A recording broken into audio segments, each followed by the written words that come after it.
In tonight's episode, we discuss whether free will can really exist with this idea of constants and variables. We have a beautiful musical interlude and discuss all the potential interpretations of the song that we sing. We get our butt thoroughly kicked by a patriot and find time to discuss whether Bioshock Infinite really has a good guy. This is Bioshock Infinite Explained, episode 15.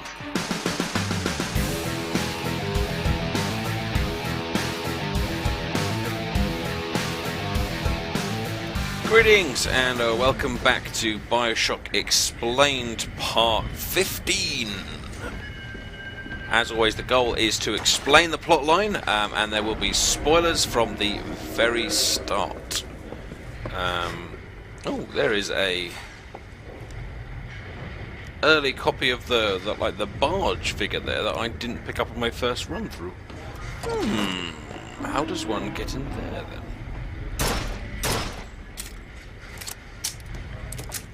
Things that I don't know. Anyway, we have just obviously gone through our first tear, and we are now heading to try and get the weapons for Chinley's machines, or sorry, the machinery for his machines. But of course, we will always fail in this mission. It's a little bit of a distraction as I just check around for goodies. Well, before we get into devouring the plot lines and explaining all the thread intricacies today, I would just like to take the opportunity to plug my own Twitter account. All of my videos that I release have an update on Twitter, and I often talk about what I'm currently making or what I'd like to do with the channel and listen to requests and things like that. So if you have been enjoying following me and you'd like to interact even more, then do follow me on Twitter, and I look forward to seeing you over there. Whose only acquaintance is a giant bird creature. It must seem ridiculous. You just got dealt a bad hand. I am not going back to that tower no matter what happens. They won't stop until they have you. Why? What did I do to them? You frighten them. Good.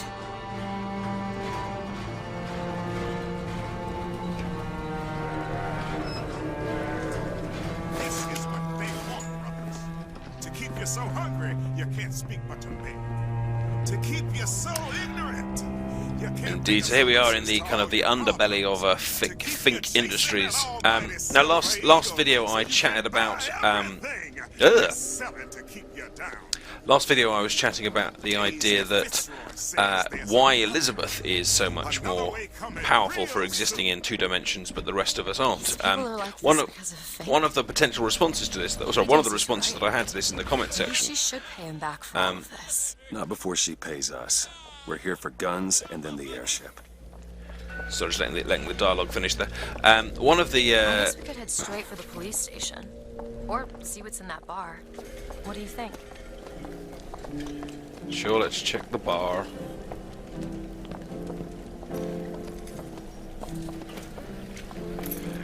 Yeah, one of the suggested responses to the fact that obviously she is extremely powerful living in two dimensions, but the rest of us aren't, is perhaps the fact that she went across when she was a baby, and therefore perhaps her powers have had time to grow over those many years since her initial kind of travel across. If you remember those machines at the siphon were pointing out that she got a lot more powerful when she hit puberty, which again implies that there is a time it takes time to gain power. So perhaps there is a slight power with Booker here and others for crossing through dimensions, but we're just yet to fully realise it. Apologies for the momentary distraction there. We have a repeater. A repeater coming. Yeah, the awesome version of Tainted Love, which was made famous by Soft Cell, but actually was not an original song by them. It was a cover from, I think, the 70s before, or maybe even the 60s actually. fact, you guys might be able to help me out a little bit with this one, because every song so far has had some like quite significant links to the plotline. They've obviously chosen the songs very, very carefully. Like the Girls Just Want to Have Fun one had links to the story of Elizabeth, and the one we're about to hear with Booker about the circle being unbroken has got obvious links to causality and things like that. But I am a little bit stuck on Tainted Love and the Fortunate Son, you know, I want to say Comstock Festival, but of course it's not Comstock Festival. The Credence Festival. He says confusing Woodstock and Comstock together. So if you could help me work out the meaning of those songs or the link, then please do let me know in the comment section, and I will try and shout them out in a future vid. Right, now it's time for our little musical interlude, I believe, from this. As he scarpers away. This is a lovely little bit of the game where the whole game stops and we have a little song for no real reason. Wish I knew how to play. Might just spell some of the gloom. It's actually become a fairly not necessarily a common thing, but this isn't the first time we've had a random song in the middle of the game.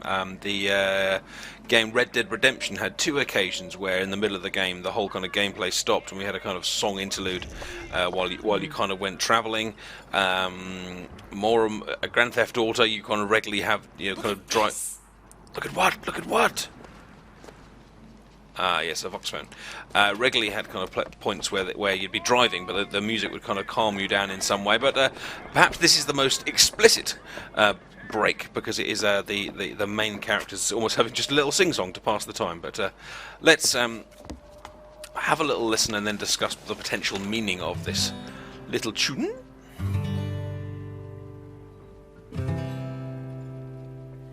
Will the circle be unbroken by and by and by? Is a better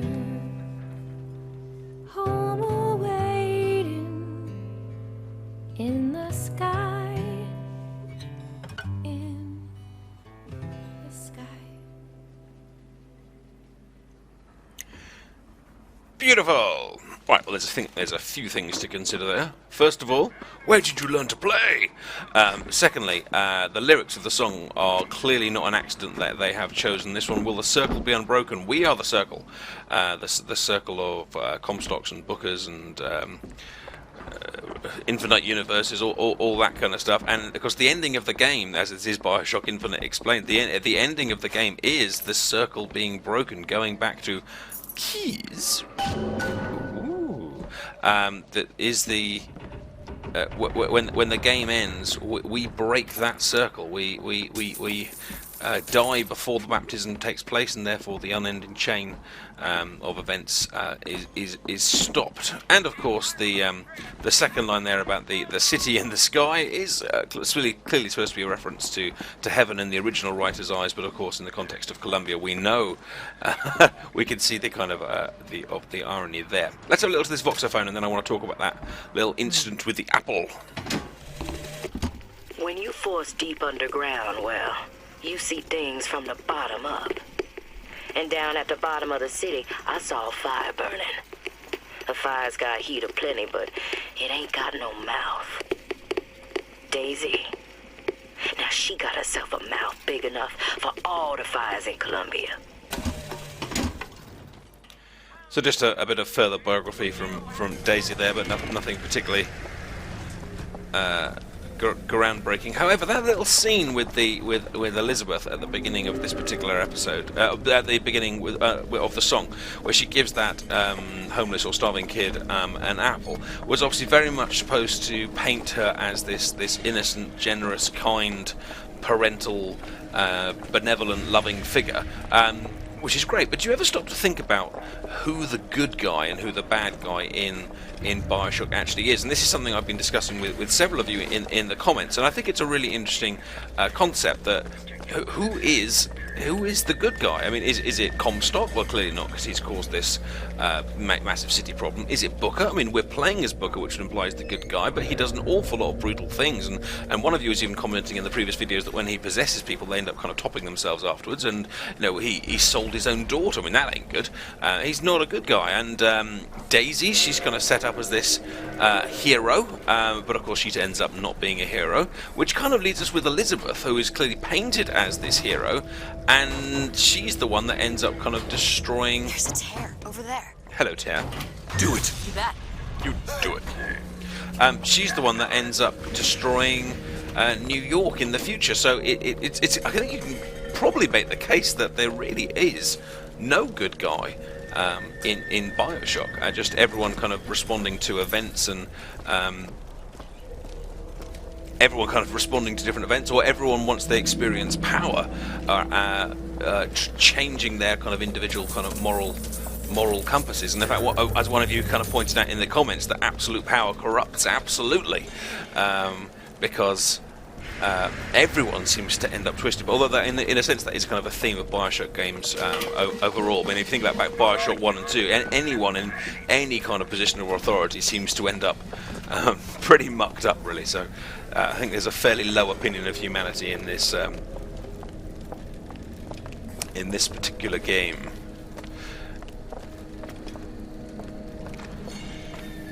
Of course, the other way of looking at that particular idea of good versus bad is perhaps it just depends on circumstances and variables, and perhaps we just happen to be in a universe where everyone eventually variables the negative choice, as opposed to the positive one, unless of course it's a constant. Now, one of you asked the brilliant question in the previous video, that what's the implications for free will with variables and constants? And I would love to hear your responses or your ideas on it. In the comments of this video. Sorry, there's someone there mouthing off just before we head down. Oh, free gear. Don't mind if I do. Oh, although that didn't pop up either. Have I got some sort of glitch in my game that stops me picking up gear?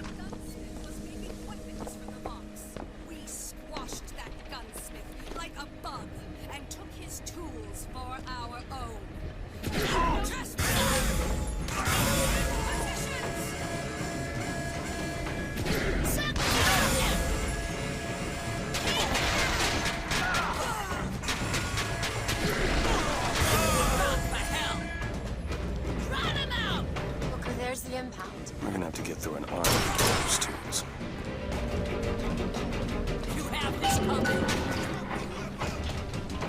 There was one more. Where did they go? There he is. She shouted Comstock at me. Bit of foreshadowing there, perhaps. Whoops. Whoa.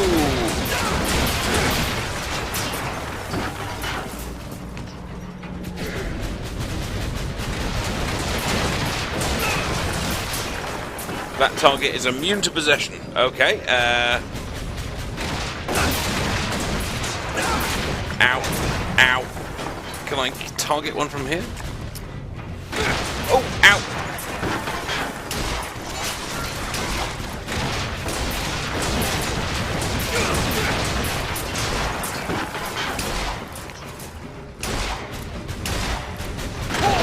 Doesn't seem particularly bothered about my gun here, as you said.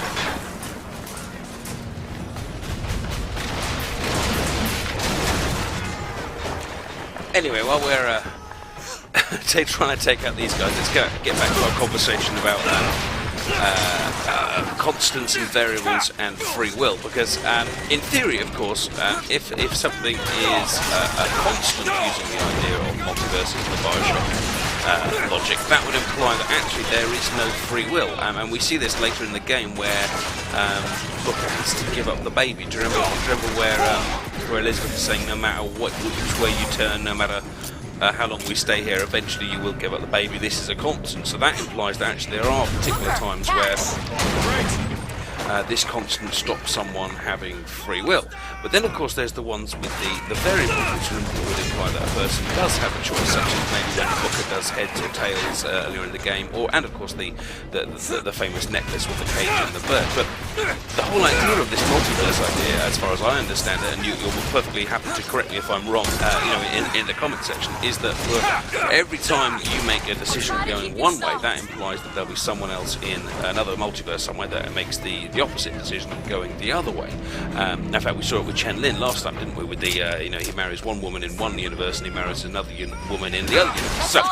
So my question about the whole free will thing is this: I mean, clearly the variable implies you've got free will, but if you making the choice one way then forces someone else in another multiverse to go the other way, does that in fact mean that actually that other person has no free will because they're forced to go in the opposite direction? You see what I'm saying? That they're, and in fact, also, I suppose, in a sense, where every choice you get, you're actually choosing both. It's just that one of you goes one way, one of you goes the other. So you choose both options. So I'm not entirely sure what the end conclusion there is for free will, but other than to say it is not as simple as saying yes you have it or no you don't, as the options do seem to go both ways. Again, I'd like to take the opportunity to thank you so much, you guys, for all your comments and ideas. I'm going to make a small little kind of update video oh dear, I did not survive. I was doing so well. I think we're going to have to play this. I think we're going to have to play this fight, this arena, a lot more tactically. Might have to use a bit more possession, trying to get maybe try and get ourselves to our high position and get a bit of a bit of a vantage point, really, because those guns are very powerful. Ow, ow, ow, ow, ow, ow, ow, ow. Okay, maybe we'll just hide here for a second and try and find a way past them once the shield comes back up. Take this now. Oh, that would be useful. Thank you, Elizabeth. Yeah, just want to. I'm going to make a little follow-up video because I want to show you guys my desktop, because of all the comments that you guys have given me and all of the research I've been doing on Bioshock to make these videos. I've put them all as little post-it notes on my desktop, and at the moment my PC desktop is absolutely chock-a-block with all of these with all of these little post-its and ideas. And also I've talked through a bunch this video. I talked through a bunch last video, but I'll show you a couple of screenshots in a little kind of mini video to show you the planning that goes into these videos. So have a look out for that. I'll probably call it something along the lines of like Bioshock Explained, or something silly like that. But have a look if you're interested in the research that's gone into these videos. And actually, I'll put a few links in that video to some of the other web resources that I've been using to make and question this series as well. Now, something else that we can talk about in relation to what was said earlier in this video was the conversation between Elizabeth and Booker when they were coming up in that lift, where Booker says to Elizabeth, well, you were probably just dealt a bad hand. Well, there's quite a few ways you can take that, isn't there, or quite a few references you could infer from that. I mean, it might just be a complete fluke and just a choice of lines, but first of all, she has been dealt perhaps an incomplete hand or an unusual hand, because it of course is her finger that's missing that goes across the universes, so perhaps she is literally given a special hand. And secondly, of course, her situation changes because of Booker's gambling debts, and we can probably assume that the gambling debts have come from cards, and therefore perhaps she has been dealt a bad hand because Booker himself has been dealt a bad hand. And it's one of those lines that, like I said, could just be a complete throwaway line, or it might be the makers of the game kind of smiling at us through the dialogue and giving us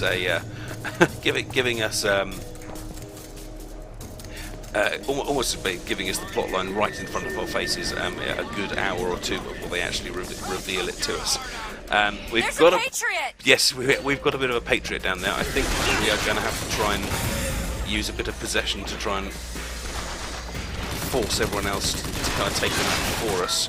Although I think I saw a rocket launch. Yeah, we've got a rocket launch over here, so if we grab that, we'll try and rain death down upon him. We managed to take out those guns by just using. We distracted those big guns by using that flying machine gunny thingy, and then surprisingly the whatever gun we call it, I can't remember what our guns are called. The handgun wasn't actually as quick and as powerful as for taking that down as our kind of more sniper rifle gun was, whatever it's called.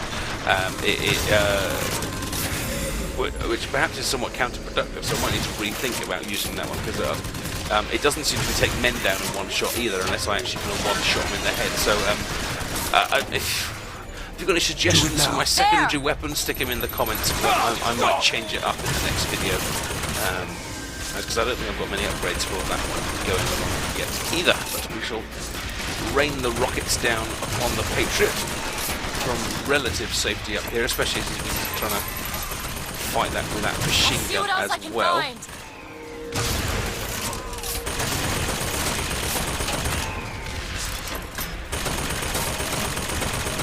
I'm not sure Elizabeth really is seeing what else she can find. She's just sitting in a place where she can get shot, really.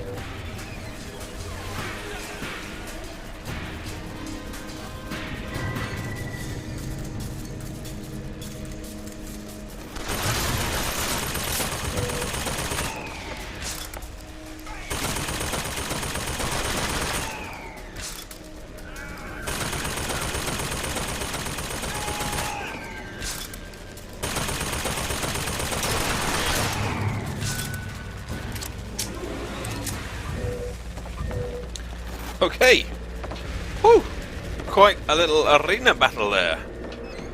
And now we need to kind of go searching, restock a little bit. Alright. Now here's an important plot twist or turning point for a character has taken place here. Again, cowboy hat, so that's what we should now be aware this is going to be Preston, and we've got this kind of mailman satchel, letters on the floor, bear trap, and we're about to find out why, and of course a sandwich. We're about to find out why that is the case. Well, Fitzroy, you got a low cunning in you, if nothing else. Dropped a couple grizzly traps around the lines up here. Idea was to bleed one of your couriers till he gave you up. Except, of course, you're using kids now. Now I got this tiny Indian boy eyeballing me. Had to take his leg off. Damn thing's just lying here between us. I sure wish he'd cry or something. So the turning point for Preston, perhaps the variable or perhaps the constant in his own life has now taken place. He was a bad man, he was an assassin, he was there to take out Daisy, but now with the with this event, with this accidental maiming of a boy, he's starting to change his mind, starting to change his heart. He's becoming more empathetic to the cause and the people, and after Daisy's demise he will take them over, and that was quite an important point there. But of course we aren't present for it, but we do hear about it, and so much of the plot of Bioshock is in those Vox phones, so it is worth taking the time to have a listen. And need some help with this. okay. This won't take long. Thank you, at all. Elizabeth. And to find out what is going on. Ready. And if you would permit me, dear viewer, I would just like to plug a friend of mine on YouTube called Mozza Gamer. Our channels are about the same size. That's how we found each other a few weeks ago. We both have been working on kind of Let's Plays and things. My channel tends to have a bit more kind of tutorials and mods, whereas he has a kind of a few tutorials, but mainly focuses on things like Grand Theft Auto videos and Dead Island. And he's recently just done some of the Far Cry Dragon stuff as well, which I'm going to be checking out and hopefully covering some mods for in the future if some come out. But I'll put a link to Mozza Gamer in the description, and if you're looking for Let's Players to watch, do check out his channel and see if you like it. And thanks to him for plugging me in his videos as well.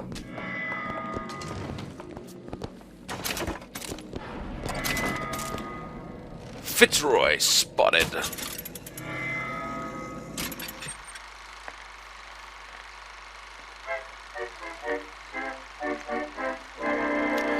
And off she goes, like Peter Pan.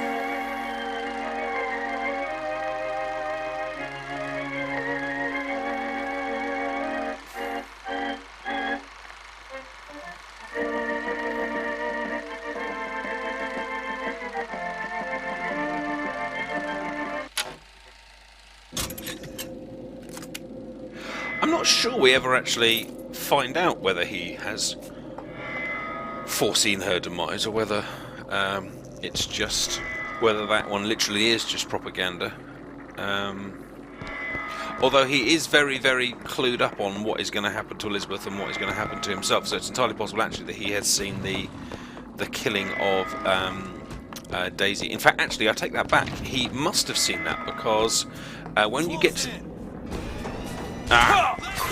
when you get to the very end of the game, there are some paintings on the wall of some of the scenes from the game, and I think one of them is actually the murder of Daisy by Elizabeth. So Comstock must know that what Elizabeth is going to do, and must know that Daisy will meet her demise.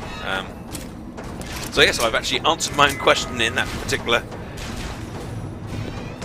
dialogue. And I feel I've just got through one arena. I'd rather not have to battle my way through another. Especially as I took out most of my ammo on that blooming turret. Shall we see if we can persuade the local populace to change sides? Ammo! Cash! There you go. Damn bulletproof glass. Die! No. We got him! I can't believe we've got more of these guys to take out. We've just had an entire arena outside, including those two massive turret things, plus that Patriot, plus however knows how many explosive guys and soldiers and bits and bobs, and now I've got another room full of dudes. Ow, ow, ow, and my shield is down again.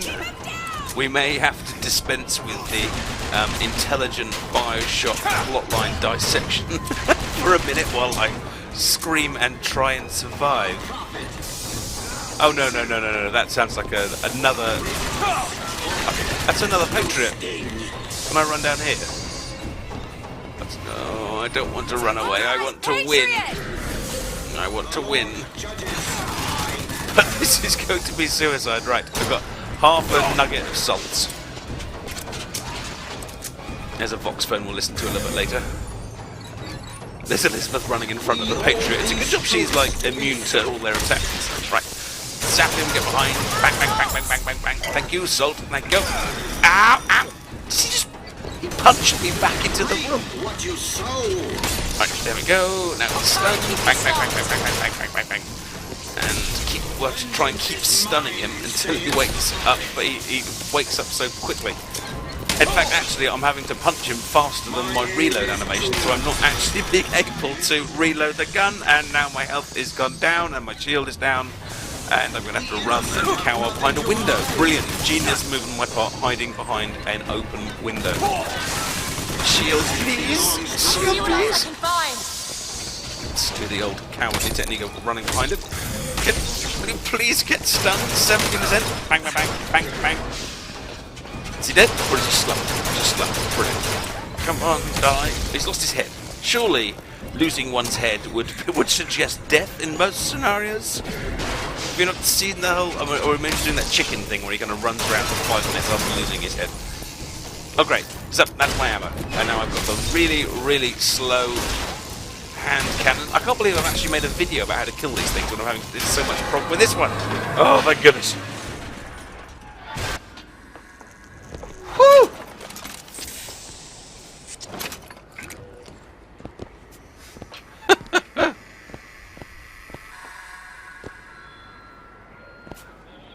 Oh, we're alive. We got no ammo, but we're alive.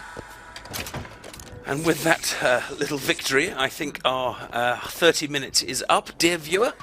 If you have enjoyed this little escapade and explanation through this exposition of Bioshock, I quite like that, I might use that again, then please give the video a like, and if you haven't already subscribed, then please hit that subscribe button, as it really helps the channel to grow, and helps me find time to make more videos, quite frankly. Please don't be afraid to put your comments in the comments section. I do read all of them and reply to as many as I can, and I hopefully will see you soon in Bioshock Explained Part 16. Take care, bye bye.